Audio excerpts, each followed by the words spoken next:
Exercise 1 part 1 section C question number C1 का पहला बोल रहा है कि सेम सेंस में करंट जा रहा और अपोजिट सेंस में करंट जा रहा, तो मैग्नेटिक फील्ड निकालना है eight the centre, common centre. तो ये हो गया आउटर लूप, ये हो गया इनर लूप। सेम सेंस में करंट जा रहा है तो दोनों का मैग्नेटिक फील्ड अंदर हो गया। अब मैं बात करूं लूप के लिए मैग्नेटिक फील्ड का फॉर्मूला, तो n into mu naught I by 2a ये बताया गया है। तो यहां पे रख दो, दोनों सेम सेंस में जाएगा तो दोनों के लिए b निकालो और ऐड कर दो, और अपोजिट सेंस में जाएगा तो सब्सट्रैक्ट कर दो। ठीक है, तो आंसर आ जाएगा। कमिंग टू C1 सेकेंड, ठीक है, ये a b दोनों हो जाएगा। इसमें C1 में दो आंसर हैं, a में ऐड कर देंगे, b में सब्सट्रैक्ट कर देंगे। C1 के सेकंड की बात करते हैं। अगर 90 डिग्री घुमा दिया जाए तो एक लूप हो गया, आउटर वाले को घुमाया है तो आउटर वाला हो गया ऐसा, इनर वाला ऐसा है। तो अब मैं मैग्नेटिक फील्ड निकालूं तो इसका देखो ऊपर की ओर आ रहा ऐसे, और इसका मैग्नेटिक फील्ड ये डायरेक्शन में आ रहा। तो दोनों का मैग्नेटिक फील्ड निकाल के मुझे वेक्टर एडिशन करना पड़ेगा, क्योंकि मैग्नेटिक फील्ड वेक्टर होता है। तो बी नेट को लिख सकते हैं, अगर मैं एक्सिस ले लूं ऐसा एक्स वाई, तो मैग्नेटिक फील्ड को लिख सकते हैं B2 minus of I cap B1 plus of J cap. ये मैग्नेटिक फील्ड हो जाएगा। अब B1 B2 कैसे निकालेंगे, तो दोनों के लिए मैग्नेटिक फील्ड का जो फॉर्मूला होगा mu naught I upon 2a होगा, जहां a radius of the loop है, इनटू नंबर ऑफ टर्न्स। यहां से B1 भी निकालो B2 भी निकालो, दोनों के लिए रेडियस अलग अलग डाल दो और दोनों के लिए नंबर ऑफ टर्न्स यहां डाल दो। उसके बाद B1 भी आ जाएगा B2 भी आ जाएगा, यहां रख दो, तो नेट मैग्नेटिक फील्ड आ गया। अब उसको आप वेक्टर फॉर्म में रिप्रेजेंट कर सकते हो। ठीक है, ये हो गया C1 का फर्स्ट एंड C1 का सेकंड। इसको नोट करते हैं। C2, दो सर्कुलर कॉइल हैं और दोनों का एक्सिस सेम है, तो कुछ ऐसा दिखेगा। एक का रेडियस जो है, दोनों का रेडियस सेम है तो ऐसे दिखेंगे, है ना। और दोनों के बीच की दूरी जो है वो 6 सेंटीमीटर है। ठीक है, और करंट अपोजिट डायरेक्शन में जा रहा, तो एक में बाहर से अंदर जाएगा तो एक में अंदर से बाहर जाएगा। ये अपोजिट डायरेक्शन हो गया। तो सेंटर पे मैग्नेटिक फील्ड निकालना है, तो मान लो O पर निकालूं, तो O पर मैग्नेटिक फील्ड में निकाल रहा। इसमें मैग्नेटिक फील्ड, इसमें जो करंट है बाहर से अंदर है, तो इसका जो मैग्नेटिक फील्ड होगा यहां पर ये डायरेक्शन में होगा, और इसमें करंट जा रहा है अंदर से बाहर, तो इसका जो मैग्नेटिक फील्ड होगा ऐसा होगा। तो दोनों का निकाल के अगर O पे निकालूं तो दोनों का मैग्नेटिक फील्ड निकाल के मुझे सब्सट्रैक्ट करना पड़ेगा। से B1 इसका है O पर और B2 इसका है ऊपर। अभी इवेल्युएट कैसे करूं मैं B1 को, तो magnetic field on the axis, इसका फॉर्मूला बताया गया है mu not I A square upon 2 A square plus x square to the power 3/2। तो जो x हो जाएगा वो x हो जाएगा 6 सेंटीमीटर, उसको मीटर में करके रखोगे। a हो जाएगा इसका रेडियस, इसका रेडियस है 4 सेंटीमीटर, उसको भी मीटर में करके रख लोगे। तो B1 आ गया। B2 जो मैग्नेटिक फील्ड निकालोगे वो सेंटर वाले मैग्नेटिक फील्ड का फॉर्मूला, वो मैग्नेटिक फील्ड का फॉर्मूला होता है mu not I by 2a। तो दोनों निकाल लो और आप सब्सट्रैक्ट कर दो तो O पर आ जाएगा। वैसे ही आप निकाल सकते हो P पर। अब आपको बोल रहा है एट ए पॉइंट मिडवे, मान लो वो पॉइंट है Q जो ठीक बीच में है, तो इसका मैग्नेटिक फील्ड, ये इसमें करंट बाहर से अंदर है, तो इसका मैग्नेटिक फील्ड Q पर ये डायरेक्शन में है, और इसमें अंदर से बाहर है तो ये डायरेक्शन में है। तो at Q magnetic field cancel हो जाएगा। ठीक है, कैलकुलेशन करके सॉल्व कर दोगे तो आंसर आ जाएगा। ये हो गया क्वेश्चन नंबर C2 का A और B मैंने दोनों कर दिया। ठीक है, तो इसको आप नोट कर लें। ये था एक्सरसाइज 1 पार्ट 1 सेक्शन C, इसको आप नोट कर लें। पार्ट 2 का क्वेश्चन नंबर पहला, ये थ्योरी में ही कर दिया गया है, वापस से मैं बता देता हूं कि एक पॉलीगन है, मान लो ये पॉलीगन है और इसमें n साइड्स हैं। ठीक है, और इसमें करंट जा रहा है I। ठीक है, तो आपको मैग्नेटिक फील्ड कहाँ देखना है, तो सेंटर ऑफ पॉलीगन पे देखना है। तो अगर मैं यहां से ये ज्वाइन कर दूं तो ये जो एंगल होगा ना, ये हो जाएगा 2π/n, जहां n है नंबर ऑफ साइड्स। तो अगर इसका मैग्नेटिक फील्ड मैं यहां देखूं तो परपेंडिकुलर डिस्टेंस ये लूंगा मैं, ये d होगा, ठीक है। तो इसका साइड लेंथ क्या होगा, ये वाली लेंथ, तो ये लेंथ हो जाएगी टोटल सर्कुम्फेरेंस से l, तो ये लेंथ हो जाएगी l/n। तो ये आधी जो लेंथ होगी ना, आधी वाली, वो हो गई l/2n। पहले मुझे परपेंडिकुलर डिस्टेंस चाहिए, तो इसका जो हाफ एंगल है वो हो जाएगा π/n। तो इस ट्रायंगल में मैं लेता हूं अगर tan π/n, तो मैं लिखूंगा l/2n इंटू d। तो यहां से d आ जाएगा, d आ गया तुम्हारा 2n/l, d को इधर कर देते हैं, tan को इधर कर देते हैं, तो l/2n tan π/n, ये d आ गया। अब जो भी एंगल मेजर करेंगे वो परपेंडिकुलर से मेजर करेंगे, तो अल्फा बीटा दोनों π/n है। तो एक का मैग्नेटिक फील्ड जो आएगा वो आएगा μ0I/4πd परपेंडिकुलर डिस्टेंस, ये वाला रिप्लेस करेंगे आप, into sine alpha plus sine beta, तो sine π/n plus sine π/n। अब होगा क्या कि नेट मैग्नेटिक फील्ड जो होगा वो इन सबके मैग्नेटिक फील्ड का सम होगा। तो पहले इसको रिप्लेस कर लो, μ0I/4π परपेंडिकुलर डिस्टेंस को रख दिया l/2n tan π/n, ये हो गया 2 साइन π/n। तो अब नेट मैग्नेटिक फील्ड निकाला तो इसको n टाइम्स कर दिया, b net equals to n into B. तो ये आ जाएगा question number A. Question number B में क्या करना कि लिमिट लगा देना n tends to infinity B net में, तो ये आंसर आ जाएगा, ठीक है ना। नोट कर लो इसको। एक्सरसाइज 2 पार्ट 3 पहला क्वेश्चन जो है वो तो सीधे फॉर्मूले से है। हम लोग जो मैग्नेटिक फील्ड लिखते हैं करंट एलिमेंट का, वो लिखते हैं μ0/4π I dl क्रॉस r/r3, ये लिखते हैं। पर इसमें क्या बोल रहा है कि मान लो कि ये ओरिजिन है, बात को समझ लो, ये x y z हो गया, ये ओरिजिन हो गया।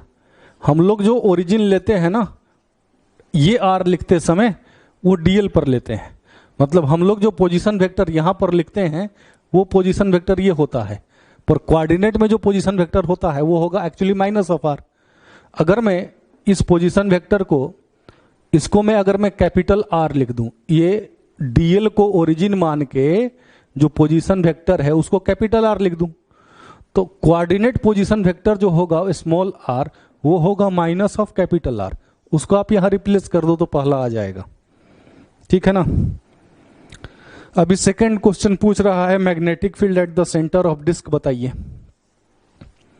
तो देखो सेकंड क्वेश्चन में क्या करो कि सेंटर से x डिस्टेंस पे जाओ और एक छोटा सा रिंग बना लो। अब इस रिंग के लिए सबसे पहले बात करेंगे कि इसमें चार्ज कितना है। तो इसका जो विड्थ है ये dx है, इसका जो एरिया होगा वो 2πx dx होगा। तो इसमें जो चार्ज है वो हो जाएगा charge per unit area q/πr² into 2πx dx, ये हो गया इसका चार्ज। अब अगर ये ओमेगा एंगुलर वेलोसिटी से घूम रहा है तो ये चार्ज किसी भी क्रॉस सेक्शन से, मान लो मैं बात करूं ए क्रॉस सेक्शन से, तो ए क्रॉस सेक्शन से कितनी बार पार करेगा। तो ओमेगा एंगुलर वेलोसिटी से अगर ये घूम रहा है तो इसकी एंगुलर फ्रीक्वेंसी हो जाएगी, इसकी जो फ्रीक्वेंसी हो जाएगी वो हो जाएगी ω/2π। अब इस फ्रीक्वेंसी से अगर ये घूम रहा है तो 1 सेकंड में इतनी बार ये चार्ज ए को पार करेगा। तो इसके साथ जो एसोसिएटेड करंट हो गया वो करंट हो जाएगा dq into omega, sorry dq into the frequency, ये हो गया इसका करंट। अब इस करंट का पहले मैग्नेटिक फील्ड निकाल लो, जैसे कि ये करंट कैरिंग लूप है और इसका मैग्नेटिक फील्ड O पर, उसको dB से डिनोट कर दो, ये हो जाएगा μ0 di/2 इंटू इसका रेडियस x, ये di यहां रख दो, dq का वैल्यू भी रिप्लेस कर दो। अब नेट मैग्नेटिक फील्ड इंटीग्रेट करके आंसर आ जाएगा। ये हो गया क्वेश्चन नंबर 2, इसको नोट करो। Question number 7, exercise 2 part 3। Pentagon है ये, रेगुलर पेंटागन है, इसका ईच साइड लेंथ जो होगा वो इक्वल होगा, और जो मैग्नेटिक फील्ड देखना है वो सेंटर पे देखना है। तो एक बात क्लेम कर सकते हैं कि ये डिस्टेंस जो है ईच साइड से सेम होगा। अभी यहां से करंट इंटर किया, ये ए है, ये ई है, यहां से लीव कर गया, ठीक है। तब ये जो करंट आएगा ये एक्चुअली डिवाइड होगा। तो अगर इसका रेसिस्टेंस मैं आर लिखूं तो ये रेसिस्टेंस हो जाएगा 4R, ये पूरा रेसिस्टेंस 4R हो गया। तो इसमें जो करंट जाएगा, करंट डिवीजन अगर आप लगाओगे तो इसमें करंट आ जाएगा 4I/5, और इसमें जो करंट जाएगा वो हो जाएगा I/5। परपेंडिकुलर डिस्टेंस को डी पकड़ लो, ये एंगल को पकड़ लो, ये वाला पूरा एंगल जो है 36 हो जाएगा, 36। तो इधर देखो 4 साइड हो गया, इधर 1 साइड हो गया, ऐसा। तो पहले बात करते हैं मैग्नेटिक फील्ड का डायरेक्शन ऊपर। तो ये जो एक साइड है इसके लिए अगर फील्ड लाइंस ड्रॉ करूं थंब को करंट के डायरेक्शन में करके, तो ऐसी फील्ड लाइन जाएगी। ऊपर टेंजेंट खींचोगे तो बाहर है, इसकी मैग्नेटिक फील्ड अंदर है, इसकी भी अंदर है, तो मतलब इन चारों की अंदर है, इसकी बाहर है। तो पहले चारों का जोड़ेंगे, तो एक का निकाल के 4 टाइम्स करेंगे, तो 4 × 1 का, तो 1 का मैग्नेटिक फील्ड क्या लिखूं मैं, तो μ0I/4π, परपेंडिकुलर डिस्टेंस को डी पकड़ा है, 2 sin 36। ये हो गया इन चारों का मैग्नेटिक फील्ड, उसको B1 से डिनोट कर दिया। अब अगर मैं बात करूं B2 की, तो इसका मैग्नेटिक फील्ड, तो ये परपेंडिकुलर डिस्टेंस भी D होगा और एंगल भी 36 होगा। तो अगर मैं B2 को लिखूं तो मैं लिखूंगा μ0I/4πd। I यहां पर हो गया 4I/5 इंटू 2 sin 36। अब अगर B1 B2 को देखो तो ये दोनों इक्वल हैं। तो अगर मैं नेट मैग्नेटिक फील्ड निकालूं तो नेट मैग्नेटिक फील्ड कट के 0 हो जाएगा, रिस्पेक्टिव की करंट कहां से निकले नेट मैग्नेटिक फील्ड 0 ही रहेगा, ठीक है ना। तो इसको नोट कर लेते हैं। नेक्स्ट क्वेश्चन, अगला एग्जांपल है,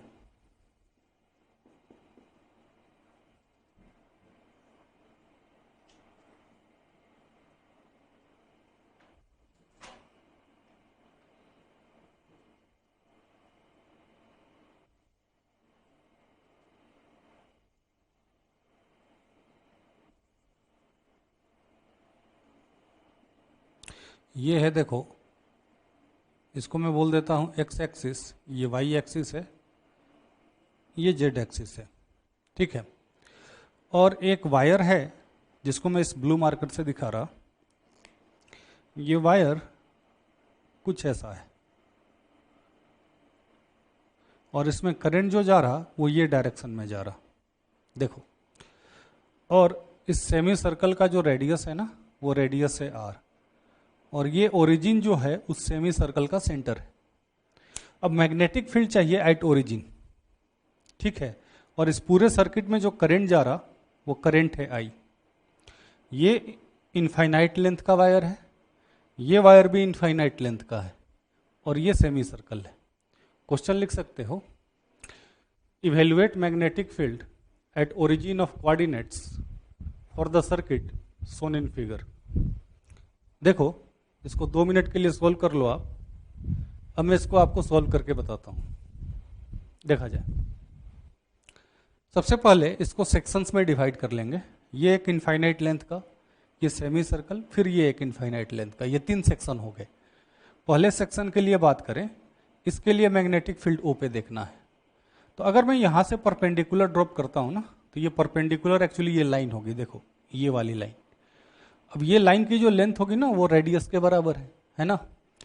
तो अगर मैं यहां से परपेंडिकुलर ड्रॉप करूं तो एक साइड तो वायर है, एक साइड वायर नहीं है, तो सेमी इनफाइनाइट केस है ना। तो इसके लिए जो मैग्नेटिक फील्ड होगा उसके मैग्नीट्यूड को मैंने B1 से डिनोट किया।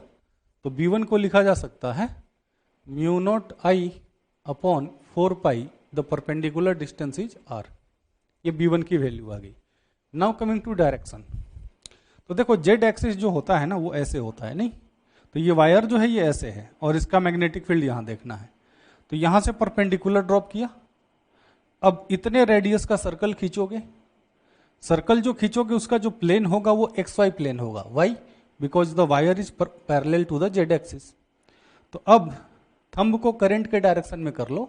देखो फील्ड लाइन ऐसे घूम रही है और वो field line X Y plane में घूम रही है, नहीं एक्स वाई प्लेन में। अब यहाँ टेंजेंट खींचो तो वो निगेटिव वाई में है। तो ये फील्ड को बोल सकते हैं this magnetic field is in negative Y axis, it is along negative Y axis. Now coming to magnetic field produced by this wire. इसके मैग्नेटिक फील्ड की बात करें तो ये एक सेमी सर्कुलर सेक्शन है। तो इसका जो मैग्नेटिक फील्ड का जो मैग्नीट्यूड है उसको मैंने B2 से डिनोट किया।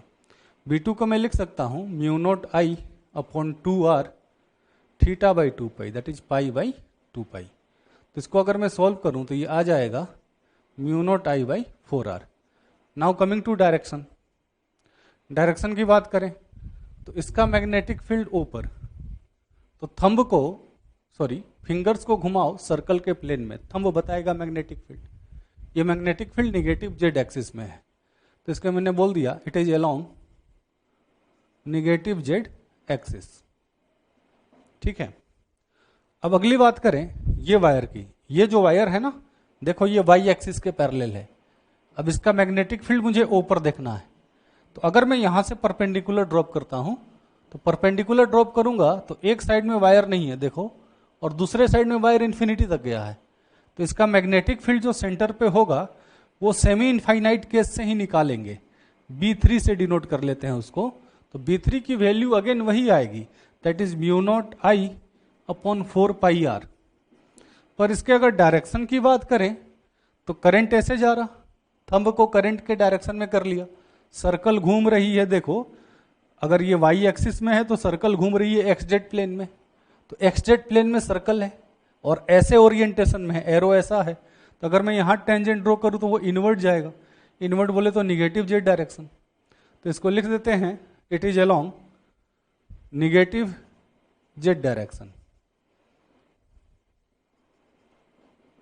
अब जब नेट मैग्नेटिक फील्ड निकालेंगे तो नेट मैग्नेटिक फील्ड को अपने लिख सकते हैं B net equals to B1 जो था निगेटिव वाई में था तो B1 into minus of J cap plus B2 जो था निगेटिव जेड में था तो B2 इंटू माइनस ऑफ के कैप, एंड B3 भी जो था ना वो निगेटिव जेड में था तो B3 इंटू माइनस ऑफ के कैप। इसको वैल्यूज रख के आप इसको सॉल्व कर लें तो ये आंसर आ जाएगा। नेक्स्ट एग्जाम्पल, ये एक सर्कुलर कॉइल है और इसमें n टर्न्स हैं और ईच टर्न का जो रेडियस है वो स्मॉल a है। ऐसे ही n टर्न बनाए गए हैं और ईच टर्न का रेडियस स्मॉल a है और इसमें करंट आई जा रहा है। अब मैग्नेटिक फील्ड चाहिए at the common centre of the coil. ठीक है, क्वेश्चन को लिख लो आप। In a circular coil there are small n turns and each turn is of radius small a. The circular coil is carrying current I. Evaluate its magnetic field at the center of the coil. ये question है। अभी देखो इसको solve करना है। खाली एक coil के एक टर्न की बात करोगे ना तो एक टर्न का जो मैग्नेटिक फील्ड आएगा वो सर्कुलर लूप वाले फॉर्मूले से आ जाएगा mu not I upon 2a। अब इसका डायरेक्शन क्या होगा, तो ये डायरेक्शन है आउटवर्ड। क्या जितने कॉइल हैं जितने टर्न हैं सबका मैग्नेटिक फील्ड यही होगा? सबका मैग्नेटिक फील्ड यही होगा क्योंकि ईच टर्न का रेडियस सेम है एंड ईच टर्न का जो सेंटर है ना वो O है। ठीक है, तो अब एक का निकाल के क्या मैं n टाइम्स कर दूं? तो देखो सबके लिए मैग्नेटिक फील्ड का जो डायरेक्शन होगा ना वो सेम ही रहेगा, तो एक का निकाल के n टाइम्स कर सकते हैं। तो यहां पर net magnetic field at the centre of coil आ जाएगा B net equals to mu not I upon 2a into n। तो इसको फॉर्मूले की तरह भी आप याद रख सकते हो कि n टर्न्स के लिए एक सर्कुलर कॉइल के लिए मैग्नेटिक फील्ड क्या होगा। नेक्स्ट, अब अगर यही कॉइल ऐसा नहीं होता, अब मैं अगर एक कॉइल ऐसे बनाऊं, एक यूनिफॉर्म विड्थ वायर से मैं कॉइल बना रहा, एक ऐसा वायर लिया जिसका कोई चौड़ाई है और उसको मैं स्पाइरल की तरह लपेटते गया ऐसे। ठीक है, अब इसका इनर रेडियस मैंने बोल दिया स्मॉल a है एंड आउटर रेडियस मैंने बोल दिया स्मॉल बी है और इसमें करंट जा रहा है आई और इसमें भी एन टर्न है, तो अब इसका मैग्नेटिक फील्ड सेंटर पे क्या होगा ये कैसे इवेल्युएट करोगे? ठीक है, ये आईआईटी में आया हुआ क्वेश्चन भी है, तो इसको कैसे सॉल्व किया जाए? तो 2 मिनट लेके आप सोच सकते हो। देखो मैं सॉल्व करके बताता हूं। इस क्वेश्चन को पहले आप नोट कर लो। Evaluate magnetic field for the spiral, 2 dimensional spiral as shown in figure. Its inner radius is small a and outer radius is small b and it is carrying current I at the center of curvature. तो देखो अब मैं इसको solve करता हूं। तो मैंने क्या किया कि यहां से x डिस्टेंस पे मैं गया और मैंने एक रिंग बनाई जिसका जो विड्थ है ना, इसके विड्थ को मैंने dx बोल दिया। सही बात है। टोटल टर्न कितना था n, तो अभी dx विड्थ में कितने टर्न होंगे कैसे पता करें? तो ये बताइए कि पूरी विड्थ जो है ना, ये पूरी विड्थ कितनी है? ये पूरी विड्थ b माइनस ए है क्या? अच्छा, हर यूनिट विड्थ में नंबर ऑफ टर्न सेम होंगे क्या? तो हर यूनिट विड्थ में नंबर ऑफ टर्न सेम होंगे, क्योंकि जो वायर से बनाया गया है ना, वो वायर की विड्थ यूनिफॉर्म थी। तो अगर वायर की विड्थ यूनिफॉर्म थी तो कहीं से भी यूनिट विड्थ लोगे ना तो उसमें सेम नंबर ऑफ टर्न्स आएंगे। तो अगर ऐसा है, इन b माइनस ए विड्थ कितने टर्न थे? नंबर ऑफ टर्न्स कितने थे ये बताइए। तो नंबर ऑफ टर्न्स जो थे वो स्मॉल एन थे। तो इसका क्या मतलब हो गया कि इन यूनिट विड्थ कितने टर्न आ जाएंगे? तो नंबर ऑफ टर्न आ जाएंगे n बाई बी माइनस ए। तो ये जो विड्थ है ये कितनी है? ये dx है। तो इसमें नंबर ऑफ टर्न कितने आ जाएंगे? In dx width number of turn कितने आ जाएंगे? तो n dx by B minus A, यही आएगा। अब नंबर ऑफ टर्न्स आ गए तो ये फॉर्मूला आपने यूज करेंगे जो अभी अभी डिराइव किया था। तो मैग्नेटिक फील्ड लिख सकते हैं, उसको dB से डिनोट किया। ये किसका मैग्नेटिक फील्ड है? तो इतने में जितने टर्न हैं उनका ये मैग्नेटिक फील्ड है। तो उसको मैंने dB से डिनोट कर दिया। तो dB को क्या लिखूं मैं? तो म्यू नॉट आई बाई 2। उसका रेडियस कितना है बॉस? तो उसका रेडियस है देखो x and into number of turns. तो नंबर ऑफ टर्न्स को क्या लिखूं? तो n dx by B minus A. अब नेट मैग्नेटिक फील्ड निकालने के लिए इसको इंटीग्रेट करेंगे। तो अगर इंटीग्रेट करेंगे तो कांस्टेंट चीजें बाहर आ जाएंगी। तो कांस्टेंट जो चीजें हैं वो है mu not I N by 2 into B minus a. Integration में क्या बचा? तो इंटीग्रेशन में बचा 1 बाई एक्स डी एक्स। और लिमिट कहां से कहां? तो लिमिट आ जाएगी ए से बी। तो अगर मैं इसको इंटीग्रेट कर दूं तो आंसर आएगा। तो पिछले क्वेश्चन में इंटीग्रेट करते समय ये आपको ध्यान रखना है कि 1 बाई एक्स डी एक्स, ये जो इंटीग्रेशन होता है ये इंटीग्रेशन होता है ln x। तो ये करके आप पिछला क्वेश्चन सॉल्व कर सकते थे। ठीक है, और लिमिट रख दोगे, अगर यहाँ लिमिट जो भी था रख दोगे तो वो लिमिट यहाँ आ जाएगी, रिप्लेस हो जाएगी। द नेक्स्ट एग्जाम्पल, अगला एग्जाम्पल है, देखो ये एक स्क्वायर फ्रेम है और इस स्क्वायर फ्रेम में जो है यहां से करंट इंटर किया, यहां से करंट एग्जिट कर गया। ठीक है, और ये दोनों लाइन जो है एक्चुअली ये डायगोनल के अलोंग है और ये सेंटर है स्क्वायर का। यहां पर मान लो ये सेंटर है, मुझे इस लाइन के परपेंडिकुलर बाइसेक्टर पर स्मॉल ए दूरी पर मुझे मैग्नेटिक फील्ड चाहिए। ये पॉइंट है मान लो P, तो मुझे यहां मैग्नेटिक फील्ड चाहिए। और ये जो लेंथ है ना, इस लेंथ को मैं एज्यूम कर लेता हूं से दिस लेंथ इज 2a। ठीक है, तो आप मुझे बताओ कि ये परपेंडिकुलर बाइसेक्टर जो पॉइंट P है वहां पर मैग्नेटिक फील्ड की वैल्यू क्या होगी? इसको सॉल्व करना है। तो अगर ये यूनिफॉर्म वायर है तो इसमें जो करंट है यूनिफॉर्मली डिस्ट्रीब्यूट होगा। करंट क्वेश्चन में I गिवन है, तो ये करंट जो है ना यहां पर आके इक्वली डिवाइड हो जाएगा। तो यहां करंट को आप लिख सकते हो I/2 और यहां भी करंट को लिख सकते हो आप I/2। ठीक बात है। अभी देखो सबसे पहले इसको सेक्शंस में डिवाइड कर लो और इस सेक्शन के लिए मैग्नेटिक फील्ड निकालेंगे। देखो इसका और इसका मैग्नेटिक फील्ड अपने इवेल्युएट नहीं कर रहे हैं, आप लिख देना कि इनका नेग्लिजिबल इफेक्ट है, क्वेश्चन में आप ऐड कर देना। तो अब सबसे पहले यहां से स्टार्ट करते हैं, इस सेक्शन का मैग्नेटिक फील्ड पी पर कैसे निकालेंगे। देखो तो इस सेक्शन के लिए अगर मैं इस लाइन को ज्वाइन कर दूं ना, ऐसा है तो ऐसे अगर मैं इस लाइन को ज्वाइन कर देता हूं, ठीक है। अच्छा ऐसा है कि अगर ये लेंथ 2a है और ये a है तो एक्चुअली इसको ऐसा कर लो, क्वेश्चन को वापस चेंज कर सकते हो कि मान लो कि O पर ही मुझे मैग्नेटिक फील्ड चाहिए, ऐसा कर लो आप, O पर मैग्नेटिक फील्ड चाहिए, ठीक है, P पर नहीं चाहिए, O पर, क्योंकि ये लेंथ A जो होगी ना वो O पे चली जाएगी, तो O पर मैग्नेटिक फील्ड चाहिए। तो इसका मैग्नेटिक फील्ड पहले O पर निकालते हैं। कैसे निकालेंगे, तो देखो यहां से परपेंडिकुलर ड्रॉप करो, ये लेंथ जो होगी ये पूरी 2a है तो ये लेंथ हो जाएगी a, माने परपेंडिकुलर हो जाएगा a। और अगर बात करें ये एंगल की, ये एंगल हो जाएगा, देखो अगर मैं यहां से ज्वाइन कर दूं तो जो स्क्वायर के डायगोनल होते हैं ना वो 90 डिग्री पे इंटरसेक्ट करते हैं। तो अगर 90 डिग्री पे इंटरसेक्ट कर रहे हैं तो ये एंगल इक्वली डिवाइड हो जाएगा, नहीं तो इक्वली डिवाइड कर दूं तो ये π/4 है, ये भी π/4 है। तो अगर ऐसा है तो मैग्नेटिक फील्ड को लिख सकते हैं इस वायर के चलते यहां पर मैग्नेटिक फील्ड, वो अगर मैं इवेल्युएट करूं तो लिखूंगा, मैं उसको B1 से डिनोट किया मैंने, μ0I upon 4π, perpendicular distance a हो गया साइन अल्फा, तो साइन अल्फा को लिख देंगे sine π/4 that is 1/√2 plus sine beta that is 1/√2, तो ये दोनों ऐड करके √2 हो जाएगा ना। तो अब इसको इससे लिख सकते हैं equals to √2 μ0I by 4πa, ये B1 की वैल्यू है।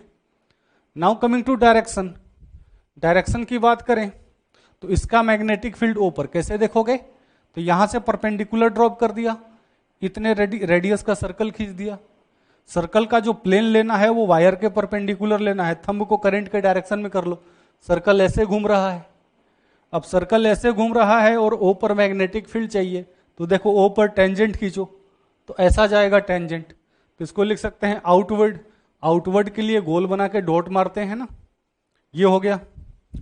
अगले सेक्शन को, अगला जो सेक्शन है वो मैं इसको लेता हूं। अच्छा इसकी बात करें, इसके पहले इन दोनों के लिए देख लेते हैं कि मैग्नेटिक फील्ड कैंसिल हो रहा है क्या, अगर कैंसिल हो जाएगा तो अलग बात है। तो देखो इसका मैग्नेटिक फील्ड O पर किस डायरेक्शन में है, बाहर, और इसका मैग्नेटिक फील्ड O पर किधर है, अंदर। वैसे ही अगर इसका मैग्नेटिक फील्ड देखूं O पर किधर है, बाहर, और इस सेक्शन का मैग्नेटिक फील्ड किधर है, O पर, इसका तो बाहर है। इसके मैग्नेटिक फील्ड की बात करें तो इसका भी मैग्नेटिक फील्ड देखो, इसका आ रहा है अंदर की ओर, मतलब क्या कि ये अंदर है, इसका बाहर है, इसका अंदर है, इसका बाहर है, तो मतलब कि अगर मैं सबको ऐड करूंगा तो नेट मैग्नेटिक फील्ड कितना आएगा, तो नेट मैग्नेटिक फील्ड तो 0 आ जाना चाहिए। तो फिर इवेल्युएट करने की जरूरत नहीं है, सीधे लिख सकते हैं कि net magnetic field at the common centre of curvature is O। Direction को वापस देखना है तो वापस देख लो आप, अगर इसके लिए यहां मैग्नेटिक फील्ड देखना है तो यहां परपेंडिकुलर ड्रॉप कर दिया, इतने रेडियस का सर्कल खींचा, सर्कल का प्लेन जो होगा वायर के परपेंडिकुलर होगा। अब सर्कल ऐसे जा रहा है, ओरिएंटेशन जैसे उंगली घूम रही है वैसा दे दो, अब यहां टेंजेंट खींचोगे तो बाहर आ रहा है, देखो अगर यहां से परपेंडिकुलर ड्रॉप कर दूं, इतने रेडियस का सर्कल खींचूं, सर्कल का सेंटर यहां पे रखना है, थंब को करंट के डायरेक्शन में कर लूं, तो अगर अब ऐसे मैग्नेटिक फील्ड लाइन घूम रही है, अब देखो अगर यहां टेंजेंट मारूंगा तो अंदर जा रहा, वैसे ही अगर इसके लिए देखूं तो थंब को करंट के डायरेक्शन में कर लिया, सर्कल ऐसे घूमेगा, सर्कल ऐसे घूमेगा, अगर यहां पे टेंजेंट खींचूंगा तो अंदर जा रहा। वैसे ही अगर मैं इसकी बात करूं, थंब को करंट के डायरेक्शन में कर लिया, ऐसा देखो बाहर जा रहा है, तो इसका अंदर है, इसका बाहर है, तो कैंसल आउट हो रहा है मैग्नेटिक फील्ड, तो नेट मैग्नेटिक फील्ड ऊपर आ जाएगा 0। हाँ इस क्वेश्चन को नोट कर सकते हैं आप, है ना। अब प्रीवियस एग्जाम्पल को थोड़ा सा चेंज कर देते हैं, अभी जो एग्जाम्पल लिया था,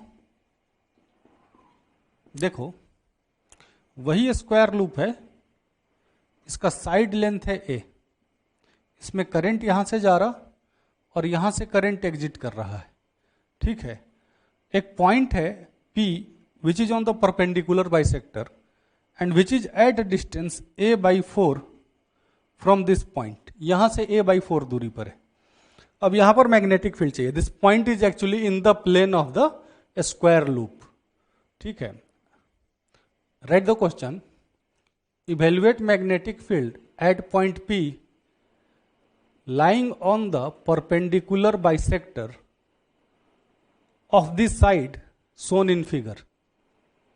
The point is in the plane of the square frame and the circuit is carrying current I. यहां से करंट I जा रहा। ठीक है, अब ये एक यूनिफॉर्म विड्थ वायर है, तो अगर ये एक यूनिफॉर्म विड्थ वायर है तो यहां करंट जब आएगा तो करंट यहां पर इक्वली डिस्ट्रीब्यूट हो जाएगा। यहां पर करंट हो जाएगा I/2 और यहां भी करंट हो जाएगा I/2। ठीक है, अब ये जो करंट है यहां से जाएगा ऐसे और ये वाली करंट ऐसे जाएगी और दोनों ज्वाइन करके वापस इधर I हो जाएगा। सही बात है। अब मैग्नेटिक फील्ड निकालने के लिए अपने को पहले ये देख लेते हैं कि ये दोनों वायर जो है ना, देखो P से सिमेट्रिकली लोकेटेड है, तो क्या इन दोनों वायर का मैग्नेटिक फील्ड कैंसिल हो जाएगा, ये चेक कर लेते हैं। डायरेक्शन देख लेते हैं ना, ऐसे सिमेट्री तो है ही, तो इसका मैग्नेटिक फील्ड P पर देखो सर्कल ऐसे घूम रहा, देखो अंदर है, और इसका मैग्नेटिक फील्ड P पर देखो सर्कल ऐसे घूम रहा, बाहर है। पर इसका और इसका अब कैंसिल नहीं होगा। क्यों नहीं कैंसिल होगा? क्योंकि ये डिस्टेंस a/4 है और ये डिस्टेंस जो होगा a-a/4 दैट इज 3a/4 है, तो अब नहीं कैंसिल होगा। तो इन दोनों का निकाल के मुझे इसका देखो, इसका मैग्नेटिक फील्ड P पर देखो बाहर है, इसका मैग्नेटिक फील्ड अंदर है, तो सबस्ट्रैक्ट करना पड़ेगा ना। तो पहले इसका लिखता हूं मैं B1 से, तो B1 की जो वैल्यू आएगी वो लिख सकते हैं μ0I/4 पाई, परपेंडिकुलर डिस्टेंस हो गया a/4। नाउ अल्फा बीटा की बात कर लें, तो अल्फा और बीटा जो देखो परपेंडिकुलर से मेजर करते हैं, ये दोनों एंगल इक्वल तो हैं, पर ये एंगल की वैल्यू क्या आएगी? तो देखो ये a/4 है, ये a/2 है, परपेंडिकुलर बाइसेक्टर था ना, तो ये a/4 है, ये a/2 है, तो इसको निकालना पड़ेगा मुझे इस लेंथ को। तो लिख सकते हैं √a/4 का स्क्वायर प्लस a/2 का स्क्वायर। अब इसको अगर मैं सॉल्व करूं तो एक काम कर सकते हैं कि a/2 का स्क्वायर कॉमन करके बाहर ले लिया, तो ये 1/4 हो गया प्लस 1, तो ये आ जाएगा देखो √5a/4, ये वैल्यू आ गई। तो अब इसको मैं यूज करूंगा यहां पर, तो अल्फा बीटा दोनों सेम है, तो लिख सकते हैं 2 × साइन। नाउ साइन अल्फा और बीटा, देखो इसको लिख दिया मैंने a/2 अपॉन हाइपोटीनस, तो हाइपोटीनस को लिखा √5a/4।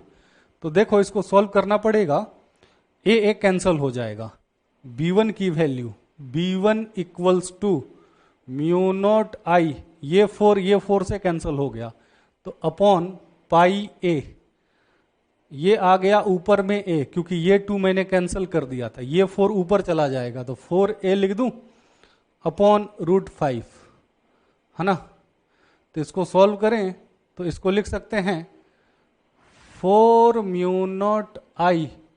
देखो अब अगर बात करें, ये वाला a एक्चुअली कैंसिल हो चुका है, तो यहां पर 1 है, तो μ0I × 4 अपॉन √5 पाई a, ये वैल्यू आई। ठीक है, और वैसे ही अब बात करें इस वायर के मैग्नेटिक फील्ड की, इन दोनों का तो कैंसिल हो गया ना, तो इस दोनों का कैंसिल हो चुका है, तो इस वायर के मैग्नेटिक फील्ड की बात करें तो इसके पहले की आगे जाएं, वापस वही दिक्कत आएगी, अल्फा बीटा निकालने वाली दिक्कत आएगी, तो पहले निकाल के रख ही लेते हैं कि अल्फा बीटा की वैल्यू क्या है।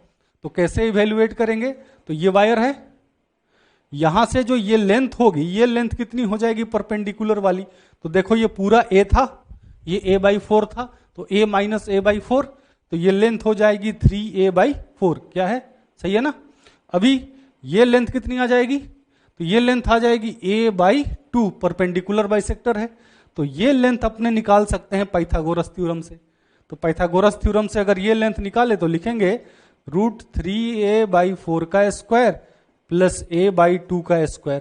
पहले इसको सॉल्व करके आपको रखना पड़ेगा, तो इसको सॉल्व करते हैं। देखो अंडर द रूट, अभी देखो ये हो जाएगा 9a² / 16, ये वाला टर्म, और ये वाला टर्म हो जाएगा प्लस ए स्क्वायर बाई 4, यही आएगा।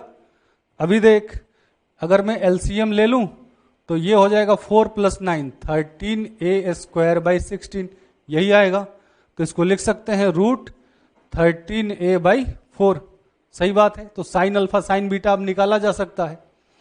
अब मैग्नेटिक फील्ड का वैल्यू लिखते हैं इस वायर का, अभी जो देखा था हम लोगों ने। तो देखो अल्फा और बीटा यहां पर भी दोनों सेम होंगे।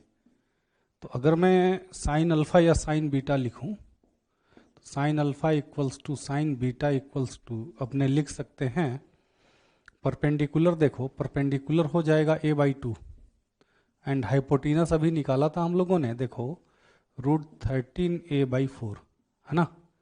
तो अगर इसको मैं सॉल्व करूं तो a कैंसिल हो जाएगा, तो इसको सॉल्व करने पर आएगा, देखो a कैंसिल हो गया, 2 से 4 कैंसिल हो गया, तो ये आ जाएगा 2/√13, देख लीजिए है ना। तो अब अगर ऐसा है तो मैग्नेटिक फील्ड B2 की जो वैल्यू है वो मैं लिख सकता हूं μ0I/4π the perpendicular distance from the wire, it is 3a/4, तो into 3a/4। Now sine alpha plus sine beta, तो दोनों इक्वल हैं, तो इसको 4/√13 में सीधे लिख देता हूं। ये 4 कैंसिल हो जाएगा, तो इसको लिख सकते हैं 4 μ0I, यहां से ये 4 कैंसिल हो गया, 3√13πa, ये B2 की वैल्यू है ना। अच्छा ये बता B1 और B2 में ज्यादा कौन सा होगा? तो B1 और B2 में जो है ना वो B1 की वैल्यू ज्यादा होगी। तो अगर ऐसा है तो नेट मैग्नेटिक फील्ड को लिख सकते हैं B net equals to B1 minus B2, minus करके लिखेंगे तो B1 की वैल्यू देखो यहां निकाली गई है, इसको लिखेंगे B1 equals to 4 μ0I/5πa minus B2 की वैल्यू ये है, देखो तो इसको लिखेंगे 4 μ0I/3√13πa। तो ये आपका आंसर हो जाएगा, इसको आप नोट कर ले, है ना। नेक्स्ट क्वेश्चन देखो, अगर एक होलो सिलेंडर को काट दोगे ना आधा आधा तो ये कुछ ऐसा दिखेगा। देख एक होलो सिलेंडर है, उसको काट दोगे तो ऐसा दिखेगा। तो ऐसा ही एक होलो सिलेंडर ले लिया मैंने और उसको 2 इक्वल हाफ्स में काट दिया। काटने के बाद ये उसका क्रॉस सेक्शन है, देखो साइड से दिखा रहा मैं, सामने से, तो ये उसका क्रॉस सेक्शन है। इसका magnetic field at the centre चाहिए मुझे। ये बहुत लंबा सिलेंडर है, वेरी लॉन्ग सिलेंडर, आप इसको इनफाइनाइट लेंथ सिलेंडर बोल दो, और मुझे मैग्नेटिक फील्ड चाहिए बीच में। जैसे ऐसा सिलेंडर है, एज्यूम करो कि मान लो ये सिलेंडर है, तो मुझे मैग्नेटिक फील्ड चाहिए यहां पर, ठीक बीच में, समवेयर इन बिटवीन, यहां मैग्नेटिक फील्ड चाहिए ऊपर। तो इसमें करंट जा रहा है I and current per unit width that is K and it is given in the question. Current per unit width K है और ये क्वेश्चन में दिया है, और इसका जो रेडियस है वो भी क्वेश्चन में दिया है A। एक बार के आप क्वेश्चन लिख लो, evaluate magnetic field at the centre O of the semi cylinder carrying current per unit width K as shown in figure along the length आप मेंशन कर लेना, ठीक है। अब इसका मैग्नेटिक फील्ड चाहिए, तब इसको इवेल्युएट कैसे किया जाए? एक सिलेंडर है, इसका मैग्नेटिक फील्ड इवेल्युएट करना है, ये कैसे करें? तो अगर मैं इसको पतला पतला काट दूं ना स्ट्रिप टाइप से, तो एक जो स्ट्रिप होगी एक इनफाइनाइट लेंथ वायर बन जाएगी। बात को समझो। तो मैंने क्या किया, इसमें इसका रेडियस A गिवन है, मैंने तो पहले इसमें एक्सिस ले लिया, इसको बोल दिया मैंने एक्स एक्सिस, इसको बोल दिया मैंने वाई एक्सिस। देखो अब यहां से थीटा एंगल पर मैं गया और एक यूनिट विड्थ ले लिया, ये एंगल ले लिया डी थीटा, एक छोटा सा सेक्शन ले लिया मैंने। अब अगर ये लेंथ की बात करें तो ये लेंथ हो जाएगी ए डी थीटा। तो current per unit width K given था, तो इसमें जो करंट की वैल्यू हो जाएगी, इसमें करंट को मैं डी आई से डिनोट करूं अगर, तो डी आई की जो वैल्यू हो जाएगी, current per unit width K था और ये जो विड्थ है ना, ये विड्थ है ए डी थीटा, तो मल्टीप्लाई कर दिया मैंने, अब इसमें करंट यूं जा रहा और ये कितना लंबा करंट है, तो इनफाइनाइट लेंथ करंट है।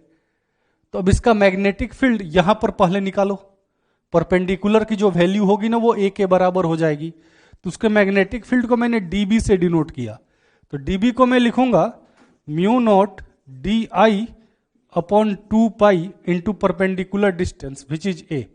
ये डीबी की वैल्यू है।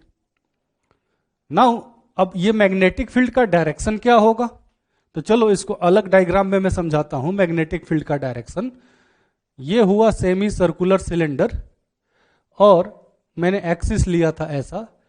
इस सेक्शन का मैग्नेटिक फील्ड का डायरेक्शन ओ पर देखना है मुझे कि किधर है। तो यहां से परपेंडिकुलर ड्रॉप किया, मान लो करंट इनवर्ड है, से द करंट इज इनवर्ड। तो अब मैग्नेटिक फील्ड जो होगा ना वो मैग्नेटिक फील्ड लाइन ऐसे जाएगी। अब अगर ऐसे मैग्नेटिक फील्ड लाइन जा रही है तो अगर मैं यहां पे टेंजेंट ड्रॉ करूं तो ये 90 डिग्री है, ये डीबी का डायरेक्शन है। देखो बोर्ड पे, अब ये डीबी का डायरेक्शन है। तो अगर ये डीबी का डायरेक्शन है, ये एंगल को कितना लिया था तूने, तो ये एंगल को लिया था थीटा। तो ये एंगल कितना हो जाएगा, तो ये हो जाएगा 90 माइनस थीटा। क्या मैं इसको सीधे इंटीग्रेट कर दूं, तो नहीं कर सकते, मैग्नेटिक फील्ड वेक्टर होता है, इसको सीधे इंटीग्रेट नहीं कर सकते। तो इसको रिजोल्व करके इंटीग्रेट करना पड़ेगा। तो इसके पहले कि रिजोल्व करके इंटीग्रेट करें, एक बार सिमेट्री चेक कर लेते हैं।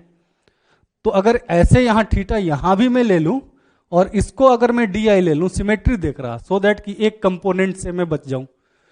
तो अगर मैं यहां पे थीटा ले लेता हूं, देखो, तो इसका मैग्नेटिक फील्ड अगर मैं ओ पर देखूं तो करंट अंदर है, ऐसा फील्ड लाइन होगा और वो इस लाइन के परपेंडिकुलर होगा। तो इस लाइन के परपेंडिकुलर होगा तो कुछ ऐसा जाएगा, दिस इज 90। देख ये थीटा हो गया, ये 90 हो गया। तो ये एंगल कितना हो जाएगा, ये हो जाएगा 90 माइनस थीटा। तो ये भी डीबी है। अब देख ये डीबी का कौन सा कंपोनेंट जुड़ रहा है, एक्स वाला, और कौन सा कंपोनेंट कैंसिल हो रहा, तो वाई वाला। तो सीधे अपने को एक्स कंपोनेंट रिजोल्व करना है। तो डीबी निकाला और सीधे इसका ले लेंगे एक्स कंपोनेंट, डीबी एक्स। तो लिखेंगे इसको dB cos 90 minus theta which is sine theta. And dB की वैल्यू रख दी, तो डीबी की वैल्यू क्या है, म्यू नॉट डी आई की वैल्यू क्या है, तो के A D theta upon 2 pi A into sine theta. तो ये एक कैंसल हो गया। नाउ अब इसको ऐड करना है, तो मैग्नेटिक फील्ड का net X component B X integrate करेंगे तो देखो म्यू नॉट के बाई 2 पाई बाहर आ जाएगा। इंटीग्रेशन में क्या बचेगा, तो साइन थीटा डी थीटा। अब थीटा कहां से कहां वेरी करेगा, तो theta will vary from 0 to pi, यहां से लेके यहां तक वेरी करेगा थीटा। ठीक है, तो अब इसको इंटीग्रेट करें तो ये आएगा म्यू नॉट के बाई 2 पाई साइन थीटा का इंटीग्रेशन हो गया माइनस कॉस थीटा 0 से पाई। तो ये इंटीग्रेशन 2 हो जाएगा। तो अगर इसको 2 रख दूं तो ये आ जाएगा म्यू नॉट के अपॉन पाई। ये मैग्नेटिक फील्ड की वैल्यू है eight the centre of the cylinder. इसको नोट कर लिया जाए। तो इसके पहले कि अगले थ्योरी पे चलें, ये एक लास्ट एग्जांपल है, इसको कर लेते हैं। छोटा सा क्वेश्चन है। ये एक सर्कुलर लूप है, यूनिफॉर्म विड्थ वायर से बना, सेम मटेरियल वायर से। इसमें करंट आई गया और डायमेट्रिकली दूसरे एंड से एग्जिट कर गया। तो अब आप बताओ कि सेंटर पे मैग्नेटिक फील्ड की वैल्यू क्या होगी। छोटा सा क्वेश्चन है, इसको सॉल्व करें आप। तो देखो इस सेक्शन का मैग्नेटिक फील्ड ऊपर 0 हो जाएगा, इस सेक्शन का 0 हो जाएगा। इसके बाद करें, यहाँ I/2 करंट आ गया, यहाँ भी I/2, यूनिफॉर्म विड्थ का था तो करंट इक्वली डिस्ट्रीब्यूट हो गया। इसका मैग्नेटिक फील्ड ऊपर किधर है, तो इसका मैग्नेटिक फील्ड ऊपर देखो अंदर है, एंड इसका मैग्नेटिक फील्ड कहाँ है, बाहर है। तो नेट मैग्नेटिक फील्ड सेंटर पे कितना हो जाएगा, तो नेट मैग्नेटिक फील्ड सेंटर पे हो गया 0। नहीं, सही बात है। चलो अब अगले थ्योरी पे चलते हैं। अभी तक आपने क्या क्या देख लिया है, एक छोटा सा समरी आप लिख सकते हो चाहो तो। अभी तक आपने देखा है कि मैग्नेटिक फील्ड, जो इंपॉर्टेंट पॉइंट्स है वही बोल रहा, magnetic field is frame dependent,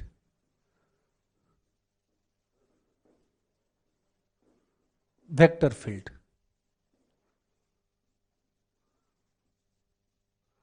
दूसरा पॉइंट देखा आपने जो इंपॉर्टेंट है कि एक वायर का magnetic field at a point P which is at perpendicular distance T, जो कि अल्फा और बीटा एंगल बना रहा है इंड्स के साथ, ये मैग्नेटिक फील्ड की वैल्यू क्या होगी? तो ये आपने देखा था B equals to mu not I upon 4πd sine alpha plus sine beta. ये सेकंड पॉइंट आपने देखा था।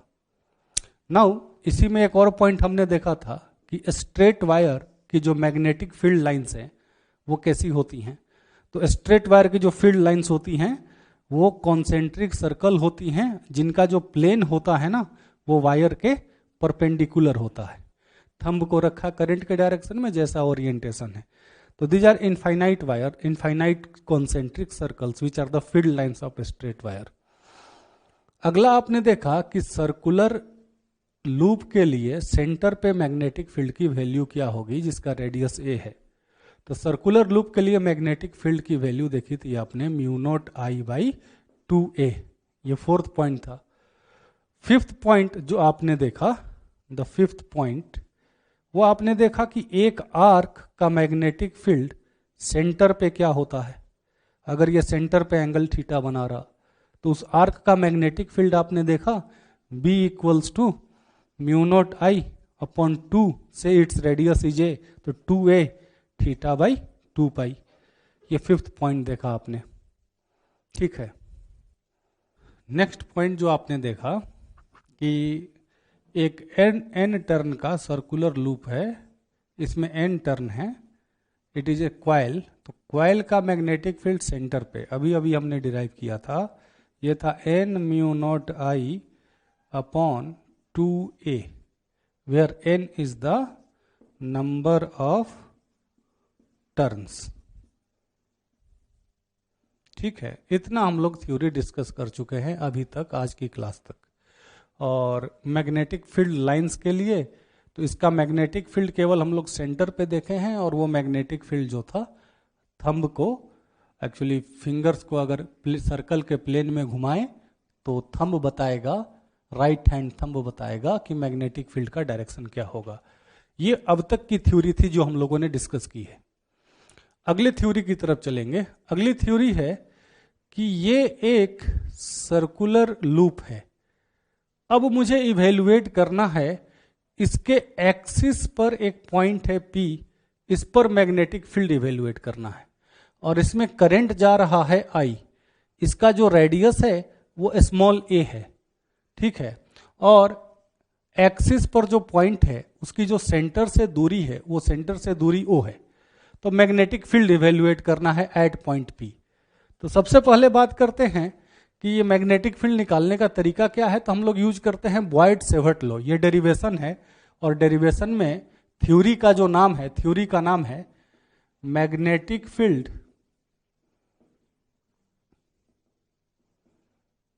At the axis of A circular loop. ये थ्योरी का नाम है, इसको आप नोट कर लेंगे। तो देखिए, अब मैं बॉयड-सेवर्ट लॉ यूज करूंगा। इसको छोटे छोटे सेक्शन में काट लिया, एक छोटे से सेक्शन को dl बोल दिया। ये ही मेरा करंट एलिमेंट है dl। तो अगर मैं अब यहां से ज्वाइन कर दूं तो ये dl हो गया, और ये हो जाएगा देखो r। अब ये बता कि dl और r में एंगल कितना होगा।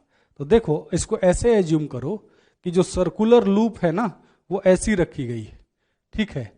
अब सर्कुलर लूप ऐसी रखी गई है। अब ये हो गया देखो dl, और ये हो गया देखो r। तो dl क्रॉस r कैसे लेते हैं?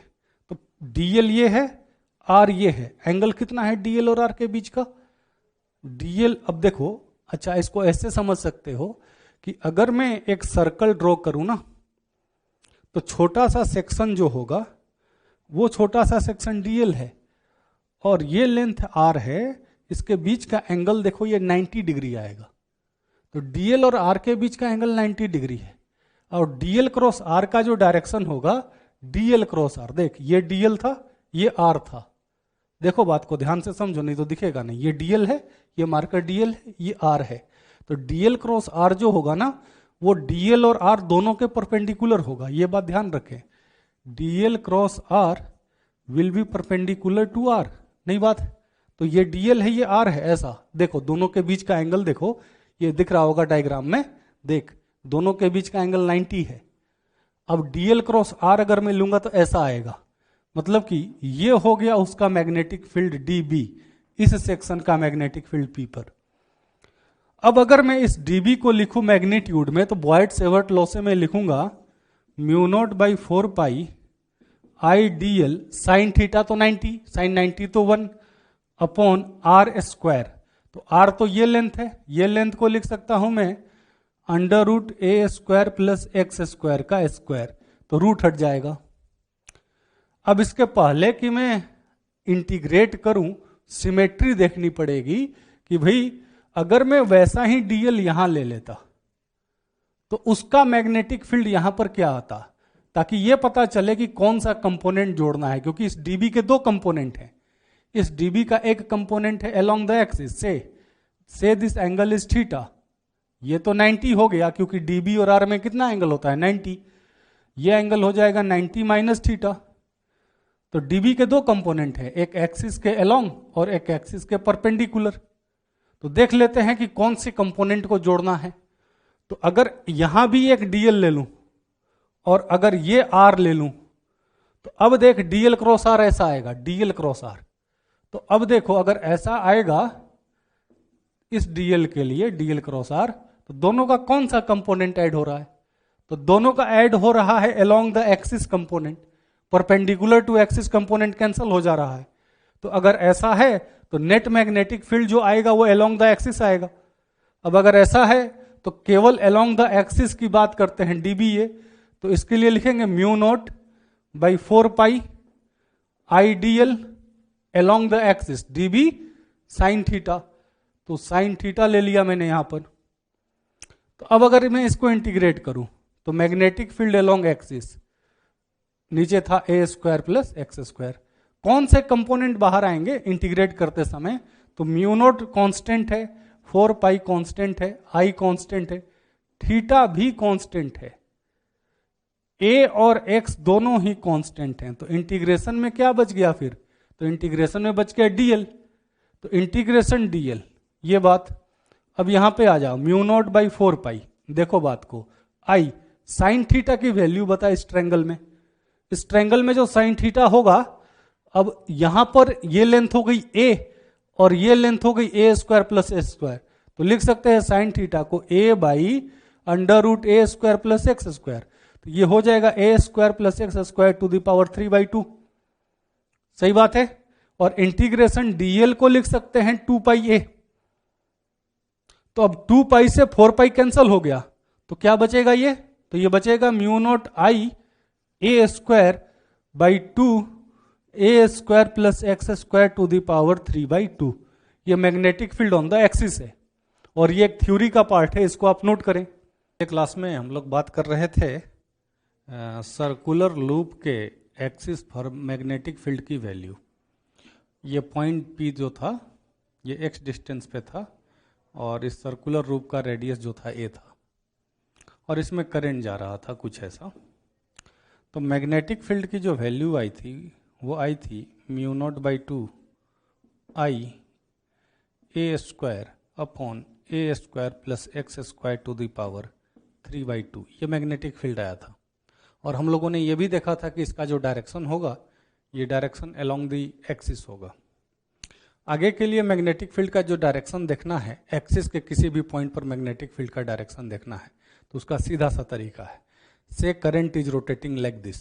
मान लो कि करंट ऐसे घूम रहा है तो उस केस में दाहिने हाथ को वैसे घुमा दो। अगर करंट ऐसे घूम रहा है तो दाहिने हाथ को वैसे घुमाओ, तो वो बताएगा कि एक्सिस पर और सेंटर पर मैग्नेटिक फील्ड का जो डायरेक्शन है वो क्या होगा। ठीक है, अगर करंट ऐसे घूमे तो दाहिने हाथ को ऐसे घुमा दीजिए, ये मैग्नेटिक फील्ड का डायरेक्शन हो गया at a point on the axis. ठीक है, अच्छा इसी फॉर्मूले को दूसरे फॉर्मेट में भी लिख सकते हैं अगर आप चाहें तो, और उसका एक मीनिंग निकल के आता है आगे के डिस्कशन में। देखो इस फॉर्मूले में अगर मैं क्या करूं, म्यू नॉट बाई 2, अपने क्या करते हैं कि नीचे भी पाई से मल्टीप्लाई कर देते हैं, ऊपर भी पाई से मल्टीप्लाई कर देते हैं। अगर ऐसा कर लिया जाए तो देखो, अब ये मैग्नेटिक फील्ड का फॉर्मूला आ गया, mu naught by 2 pi I into pi square. इस टर्म को बोला जाता है मैग्नेटिक मोमेंट। इसको म्यू से डिनोट करते हैं और एनसीईआरटी में इसको एम से डिनोट किया जाता है। It is the magnitude of magnetic moment. Actually magnetic moment is a vector physical quantity और इसका जो मैग्नीट्यूड होता है आई इंटू पाई ए स्क्वायर होता है। इसके डिस्कशन पे थोड़ी देर में लौटते हैं। ये एक वेक्टर क्वांटिटी है अभी के लिए। Magnetic moment is a vector physical quantity, is a vector physical quantity. ये वेक्टर होता है और इसका जब मैग्नीट्यूड लिखेंगे तो लिखेंगे current into the associated area, actually the enclosed area by the current, ऐसा लिखा जाता है।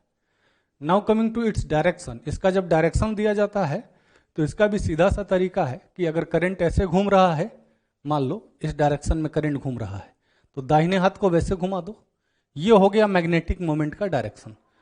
एक्चुअली इसको ऐसे बोल सकते हैं कि इसका जो डायरेक्शन होगा, आपको इलेक्ट्रिक फ्लक्स पढ़ाया गया होगा और इलेक्ट्रिक फ्लक्स में आपको एरिया वेक्टर पढ़ाया गया होगा, तो इसका डायरेक्शन आप सीधे बोल देना कि in the direction of area vector होगा।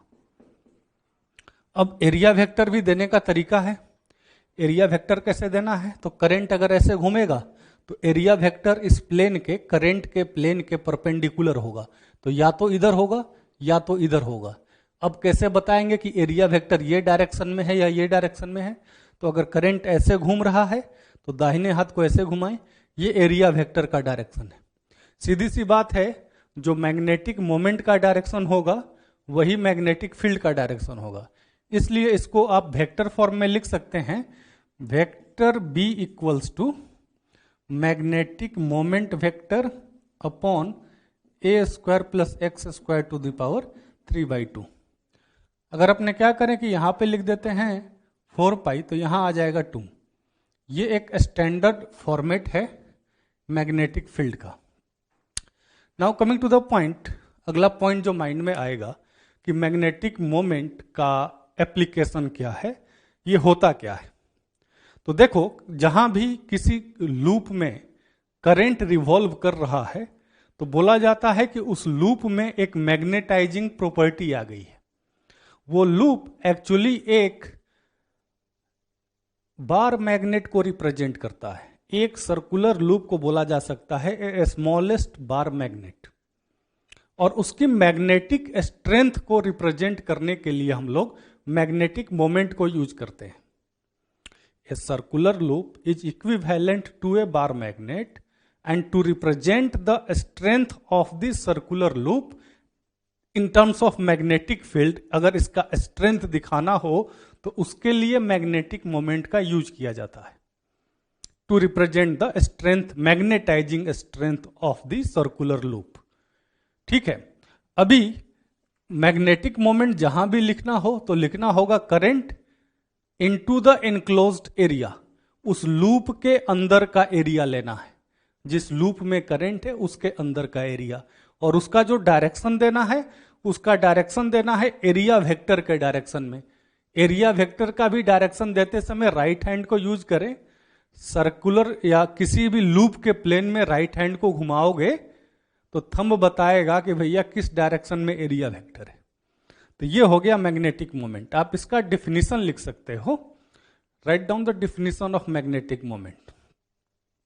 लिखा जाए, it represents the magnetizing property of a closed loop. The loop may be of any shape. Its magnitude is given by magnitude of m equals to current I into the enclosed area by the loop. Now ये जो definition है ये एक 2 dimensional loop के लिए दी गई है, 3 dimensional loop के लिए नहीं दी गई है। Hence मैग्नेटिक मोमेंट का जो डायरेक्शन दिया जाएगा फॉर ए 2 डायमेंशनल लूप, उसके एरिया वेक्टर के डायरेक्शन में दिया जाएगा। ठीक है, इसको नोट कर लीजिए आप।